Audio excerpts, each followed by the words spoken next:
সুপ্রিয় শিক্ষার্থী ভাই বোনেরা, আশা করি আপনারা সবাই ভালো আছেন। আমি আপনাদের সামনে আর একটি ভিডিও নিয়ে হাজির হয়েছি। আজকে আমি আলোচনা করব অনুপাত ও সমানুপাত অধ্যায়ের চতুর্থ অংশ নিয়ে। এর আগে তিনটি ভিডিওতে আমি তিনটি অংশ নিয়ে আলোচনা করেছিলাম। আমি আমার ভিডিওতে চেষ্টা করি সবসময় অত্যন্ত সহজ পদ্ধতিতে উপস্থাপন করার জন্য, যাতে যে সকল শিক্ষার্থী ভাই বোনেরা গণিতে দুর্বল রয়েছেন তারা সহজে বুঝতে পারেন এবং চাকরির পরীক্ষাগুলোতে ভালো করতে পারেন। চলুন কথা না বাড়িয়ে আমাদের আজকে ভিডিওটি শুরু করি। 1 নম্বর অঙ্কে বলা আছে 261টি আম 3 ভাইয়ের মধ্যে 1/3 অনুপাত 1/5 অনুপাত 1/9 অনুপাতে ভাগ করে দিলে প্রথম ভাই কতটি আম পাবে। এই ধরনের অঙ্ক আমরা আগে তিনটি অনুপাত এখানে লিখে নিব।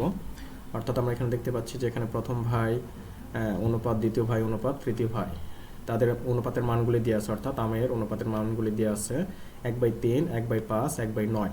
এখানে আমরা দেখতে পাচ্ছি অনুপাতগুলি ভগ্নাংশ আকারে দেওয়া আছে। এই জন্য আমরা কি করব, ভগ্নাংশ মুক্ত করার জন্য অর্থাৎ পূর্ণ সংখ্যা পরিণত করার জন্য আমরা 3, 5 এবং 9 এর লসাগু করে নেব। আমরা এখানে 3, 5 ও 9 এর লসাগু করে দেখিয়েছি। অর্থাৎ 3 দ্বারা ভাগ দিলে এখানে 1 থাকে, এখানে 5 এর মধ্যে যায় না, 9 এর মধ্যে 3 বার যায়। পরবর্তীতে সবগুলো গুণ করে আমরা পেয়েছি 45। তাহলে 3, 5 ও 9 এর লসাগু হচ্ছে 45। এখন আমরা এই তিনটি রাশিকে 45 দ্বারা গুণ দেব। তাহলে এখানে দেখতে পাচ্ছি 1/3 গুণ 45, দ্বিতীয় অনুপাত 1/5 গুণ 45, তৃতীয় অনুপাত 1/9 গুণ 45। তাহলে সেক্ষেত্রে 45কে 3 দ্বারা ভাগ করলে 15। অনুরূপভাবে দ্বিতীয় রাশিতে আমরা দেখছি 45কে 5 দ্বারা ভাগ করলে 9, তৃতীয় রাশিতে 45কে 9 দ্বারা ভাগ করলে 5। এখন আমরা কি করব, এই তিনটি অনুপাতের অনুপাতে যে তিনটি রাশি রয়েছে এগুলোকে আমরা যোগ করে নেব। অর্থাৎ 15 যোগ 9 যোগ 5 আমরা এখানে যোগ করে পেয়েছি 29। এখন আমরা দেখে নেব টোটাল আম কত ছিল। টোটাল আম এখানে আমরা দেখতে পাচ্ছি এখানে ছিল 261টি, অর্থাৎ 261টি। আর এখানে চেয়েছে প্রথম ভাই, তাহলে প্রথম ভাইয়ের অনুপাত আমরা দেখছি, অনুপাতের মান এখানে হচ্ছে 15। তাহলে আমরা লিখব প্রথম ভাই আম পাবে, টোটাল আম হচ্ছে 261 এর আমরা যে যোগফলটি পেয়েছি সেটি নিচে লিখব, ধরে লিখব 29। আর প্রথম ভাইয়ের আমের অংশ ছিল, অনুপাতের যে অংশের মান ছিল সেটি হচ্ছে 15, এই 15 উপরে লিখেছি। তাহলে সেক্ষেত্রে 29 দ্বারা 261কে ভাগ করলে আমরা এখানে পাই 9, আর এখানে 15 আছে, 9 আর 15 গুণ করলে আমরা পাই 135। এটি আমাদের অ্যান্সার। অপশন দেখে নেই, ঘ নম্বর অপশন 135, এটি আমাদের অ্যান্সার। এরপর আমরা পরের অঙ্ক আসি। এখানে বলা আছে খোকনের মাসিক আয় ও ব্যয়ের অনুপাত 20:15 হলে তার মাসিক সঞ্চয় আয়ের শতকরা কত অংশ। একই রকম অঙ্ক, আমরা জাস্ট এখানে একটু এই অনুপাতের যে রাশিগুলো দিয়েছে তার সাথে একটা চলরাশি x ধরে নিব। তাহলে ধরি মাসিক আয় 20x টাকা, মাসিক ব্যয় 15x টাকা। তাহলে আয় থেকে ব্যয় বাদ দিলে আমরা সঞ্চয় পাই, সেক্ষেত্রে 20x - 15x আমরা পেয়েছি সঞ্চয় সমান 5x টাকা। এখন যেহেতু সঞ্চয় আয়ের কত অংশ চেয়েছে, সেক্ষেত্রে আমি লিখতে পারি যে মাসিক সঞ্চয় আয়ের, অর্থাৎ আয়টা আমরা নিচে লিখবো 20x আর সঞ্চয়টা ছিল 5x, যেহেতু শতকরা চেয়েছে এই জন্য 100% আমরা গুণ দিব, ইন্টু 100 হোল ব্র্যাকেট পার্সেন্টেজ দিব। সেক্ষেত্রে আমরা ক্যালকুলেশন করলে এখানে x কেটে যায়, 5 দ্বারা 20 করে ভাগ করলে হয় 4, আর 4 দ্বারা 100কে ভাগ করলে হয় 25। সেক্ষেত্রে আমাদের পার্সেন্টেজ আছে, তাহলে অ্যান্সার হচ্ছে 25%। আমাদের অপশন হচ্ছে গ নম্বর অপশন। এরপরের অঙ্ক আসি আমরা। এখানে বলা আছে একটি পেন্সিল একটি কলমের ক্রয় মূল্যের অনুপাত 3:7, তাদের বিক্রয় মূল্য অনুপাত 1:4। যদি পণ্য দুটি বিক্রয় করে লোকসানের পরিমাণ সমান হয় তবে কলমের ক্রয় মূল্য এবং বিক্রয় মূল্য অনুপাত কত। তাহলে এই ধরনের আমরা সবার আগে কি করি, চলরাশি ধরে নিই। তাহলে এখানে দেওয়া আছে পেন্সিল আর কলমের ক্রয় মূল্য অনুপাত। আমরা এখানে ধরে নিলাম যে পেন্সিলের ক্রয় মূল্য 3x আর কলমের ক্রয় মূল্য 7x টাকা। সেক্ষেত্রে দ্বিতীয় অনুপাতে আমাদের বিক্রয় মূল্য অনুপাত দেওয়া আছে, সেক্ষেত্রে পেন্সিলের বিক্রয় মূল্য y, কারণ যেহেতু 1:4 ছিল আমরা জানি 1কে যে কোনো সংখ্যা দ্বারা গুণ করলে সেটি হয়, অর্থাৎ 1 × y মানে y। এই তাহলে এখানে আমরা পেন্সিলের বিক্রয় মূল্য y টাকা পেলাম আর কলমের বিক্রয় মূল্য পেলাম 4y টাকা। প্রশ্ন চেয়েছে কলমের ক্রয় মূল্য এবং বিক্রয় মূল্যের অনুপাত। তাহলে আমরা কলমের ক্রয় মূল্য দেখতেছি এখানে 7x আর বিক্রয় মূল্য হচ্ছে 4y। তাহলে এই দুটির অনুপাতই আমাদের বের করতে হবে। তো সেক্ষেত্রে আমরা কি করতে পারি যে কলমের ক্রয় মূল্য অনুপাত কলমের বিক্রয় মূল্য সমান 7x অনুপাত 4y, এটি আমাদের বের করতে হবে। এখন আমরা অঙ্কে দেখি যে বলেছে যে দুটি পণ্য বিক্রয় করে লোকসানের পরিমাণ সমান হয়। আমরা জানি বন্ধুরা লোকসান বা ক্ষতি হচ্ছে ক্রয় মূল্য মাইনাস বিক্রয় মূল্য। সেক্ষেত্রে আমরা কলমের ক্ষেত্রে লোকসানের পরিমাণ বের করব, পেন্সিলের ক্ষেত্রে লোকসানের পরিমাণ বের করে দুই পাশে আমরা সমান দেখাবো। চলুন প্রশ্ন মতে আমরা লিখি। তাহলে এখানে আমরা দেখতে পাচ্ছি পেন্সিলের এই ক্রয় মূল্য ছিল 3x, পেন্সিলের ক্রয় মূল্য 3x, এর থেকে আমরা বিক্রয় মূল্য y বাদ দিলাম, তাহলে এখানে লোকসান পাবো। আর এখানে অনুরূপভাবে কলমের ক্রয় মূল্য ছিল 7x, এখান থেকে বিক্রয় মূল্য বাদ দিয়েছি 4y। দিয়ে যেটি সেটি হচ্ছে লোকসান, অর্থাৎ দুই পাশে আমরা সমান দেখিয়েছি যেহেতু প্রশ্নের সমান বলেছিল। তাহলে এখন আমরা ক্যালকুলেশন করি। তাহলে এখানে 3x আর এই পাশে 7x চলে আসলো, মাইনাস হবে, আর এখানে -4y ছিল, ওয়াইটা ওই পাশে গেলে +4y হবে। পরের লাইন 7x থেকে 3x বাদ দিলে 4x থাকে, যেহেতু বড় সংখ্যাটাকে মাইনাস, এই জন্য আমরা মাইনাস দিয়েছি। আর এখানে অনুরূপভাবে একই রকম যে 4y থেকে একটা y বাদ দিলে 3y থাকে, যেহেতু বড় সংখ্যাটাকে মাইনাস, এই জন্য মাইনাস দিয়েছি। এরপর x এর মান বের করবো, এখানে -4 ভাগ হিসেবে ছিল, এখানে মানে গুণ হিসেবে ছিল, এই পাশে গিয়ে ভাগ হবে, আর এখানে মাইনাস আর মাইনাস উঠে গেল। তাহলে শুধু এখানে আমরা পেলাম যে 3y/4। তাহলে এখন আমরা যেটি চেয়েছিল যে 7x অনুপাত 4y এর মানটি বের করব। তাহলে জাস্ট এখানে আমরা x এর মানটা বসিয়েছি 3y/4, আর এখানে 4y ছিল। তাহলে সেক্ষেত্রে উপরে গুণ করে আমরা 21y/4 পেয়েছি, আর এখানে 4y ছিল। তাহলে বন্ধুরা দেখতে পাচ্ছি অনুপাতের দুইটি রাশিতে আমরা এখানে y পেয়েছি, অর্থাৎ yটাকে মুক্ত করার জন্য আমরা দুই পাশে মানে দুইটি রাশিকে y দ্বারা ভাগ দিব। তাহলে ভাগ দিলে এখানে দেখা যাচ্ছে y কেটে গেল, এখানে y কেটে গেল, সেক্ষেত্রে এখানে 21/4 আর এখানে 4 থেকে গেল। তাহলে এরপর আমরা আবার দেখতে পাচ্ছি যে আবারও ভগ্নাংশ। তাহলে ভগ্নাংশকে মুক্ত করার জন্য আমরা কী করব, এই 4 দ্বারা দুটি রাশিকে আমরা গুণ দেব। তাহলে এখানে 21/4 × 4 আর এখানে 4 × 4, তাহলে এই 4 কেটে গেল, তাহলে থাকে 21, আর এখানে 4 আর 4 গুণ করলে 16। এটি হচ্ছে আমাদের অ্যান্সার, 21:16। আমরা অপশান দেখে নেই, এই গ নাম্বার আমাদের অ্যান্সার 21:16। পরের অঙ্ক দেখি।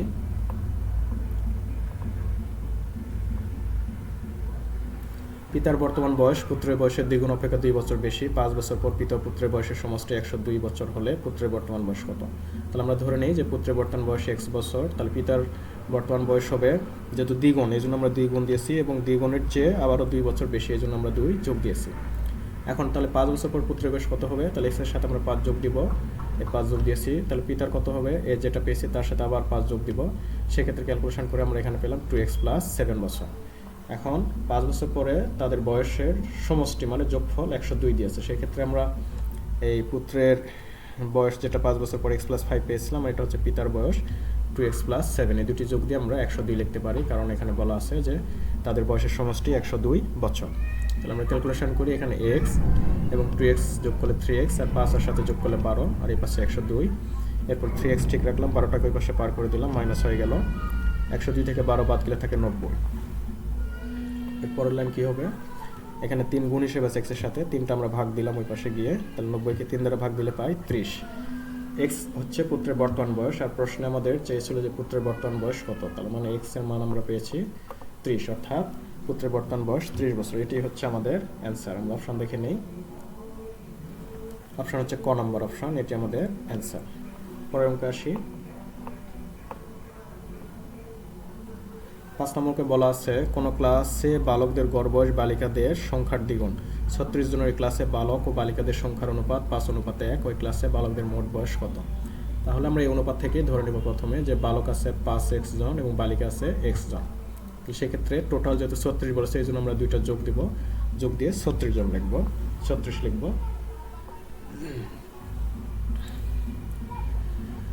এরপরে এখানে 5x আর x যোগ করলে 6x, আর এই পাশে 36। এরপর x এর মান বের করবো, 6 গুণ হিসেবে আছে, ভাগ হবে এই পাশে এসে, তাহলে 36কে 6 দ্বারা ভাগ করলে আমরা পাই 6।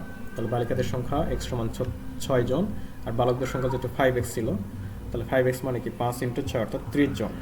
এখন এখানে আমাদের বলেছিল, আমরা অঙ্ক একটু দেখে নেই, যে বলেছিল যে প্রথমে বলেছিল যে বালকদের গড় বয়স বালিকাদের সংখ্যার দ্বিগুণ। তাহলে আমরা বালক পেয়েছি কয়জন? 30 জন। তাহলে বালকদের মোট বয়স হবে, এখানে আমরা বালক পেয়েছি 30 জন, তাহলে 30-এর সাথে গুণ দিব কি বালিকাদের যে বয়সের মানে বালিকাদের যে সংখ্যা ছিল 6, তারও আবার দ্বিগুণ, এই জন্য আমরা 2 দ্বারা গুণ দিয়েছি, অর্থাৎ বালকদের মোট বয়স বালিকাদের সংখ্যার দ্বিগুণ। তাহলে আমরা গুণ দিয়ে টোটাল রেজাল্ট পেয়েছি 360 বছর, এটি আমাদের অ্যান্সার। আমরা অপশন দেখে নেই, 360 হচ্ছে গ নাম্বার, এটি আমাদের অ্যান্সার। এরপর অঙ্ক আমরা আসি 6 নম্বর অঙ্ক, সহজ অঙ্ক।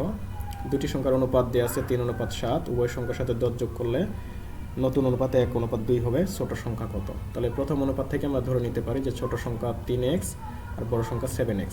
যেহেতু 10 যোগ করতে বলা হয়েছে, মানে যোগ করলে নতুন অনুপাতে 1:2 হবে, এই জন্য আমরা 3x + 10 লিখেছি, 7x + 10, সেক্ষেত্রে 1:2 মানে 1:2 লিখেছি, কারণ এখানে প্রশ্ন বলে দেওয়া ছিল 10 যোগ করলে এদের অনুপাত হবে 1:2।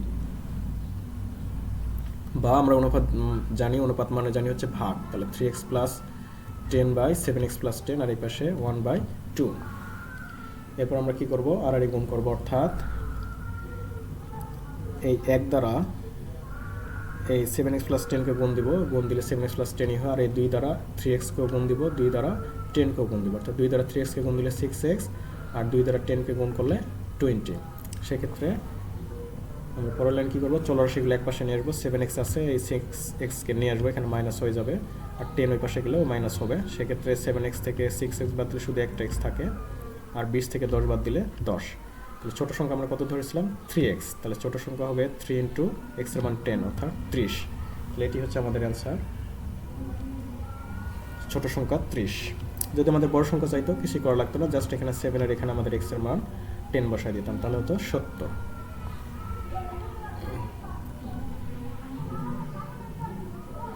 7 নম্বর অঙ্ক, সহজ অঙ্ক, এটি মুখে মুখে করা যায়। 3 বছর পূর্বে মা ও মেয়ের বয়স যথাক্রমে 27 বছর ও 2 বছর ছিল, 5 বছর পর তাদের বয়সের অনুপাত কত হবে? তাহলে আমরা যেহেতু 3 বছর পূর্বে এখানে তাদের বয়স দেওয়া ছিল, তাহলে বর্তমানে বয়স হবে কত, অর্থাৎ মায়ের বর্তমান বয়স হবে, আগে ছিল 27, তাহলে এখন 3 যোগ দিতে হবে, 30 বছর। অনুরূপভাবে মেয়ের বয়স হবে 2 + 3 = 5 বছর। এরপরে 5 বছর পরে তাদের বয়সের অনুপাত চাওয়া হয়েছে, সেক্ষেত্রে আমরা 5 বছর পরে মায়ের বয়স কত হবে, 30-এর সাথে 5 যোগ দিব, আর মেয়ের বয়সের অনুরূপভাবে 5-এর সাথে আমরা 5 যোগ দিব, 10। এখন এই 5 বছর পরে তাদের বয়সের অনুপাত বের করতে বলা হয়েছে, তো আমরা তাদের বয়সের অনুপাত কত হবে, এই 35 আর এখানে 10, 35:10। এখন আমরা 35 আর 10কে 5 দ্বারা ভাগ দিব, তাহলে এখানে হচ্ছে 7, 5 দ্বারা ভাগ দিলে 7 হয়, আর 10কে 5 দ্বারা ভাগ দিলে 2 হয়। এটি হচ্ছে আমাদের অ্যান্সার, 7:2। আমরা অপশান দেখে নেই, 7:2, এটা হচ্ছে খ নম্বর অপশান। এর পরের অঙ্ক আমরা দেখি, দুটি সংখ্যার যোগফল 56, সংখ্যা দুটির অনুপাত 3:1, তবে সংখ্যা দুটির গুণফল কত? একই রকম আমরা এই যে অনুপাত দেওয়া থাকলে এখান থেকে আমরা সংখ্যা ধরে নেব, যে প্রথম সংখ্যা 3x, দ্বিতীয় সংখ্যা x। তাহলে যোগফল যেহেতু 56 দেওয়া আছে, এই জন্য আমরা দুইটা সংখ্যা যোগ দিলাম এখানে, 3x + x = 56, বা 3 আর 1 4x = 56। এরপরে x এর মান বের করব, তাহলে x সমান হচ্ছে 56/4, কারণ 4 এখানে গুণ হিসেবে ছিল, তাহলে 56কে 4 দ্বারা ভাগ করলে আমরা পাই 14, x এর মান 14। তাহলে প্রথম সংখ্যা আমরা 3x ধরেছিলাম, তাহলে মান বসাই, 3 × x এর মান 14 মানে 42, আর দ্বিতীয় সংখ্যা শুধু x ছিল, x মানে 14।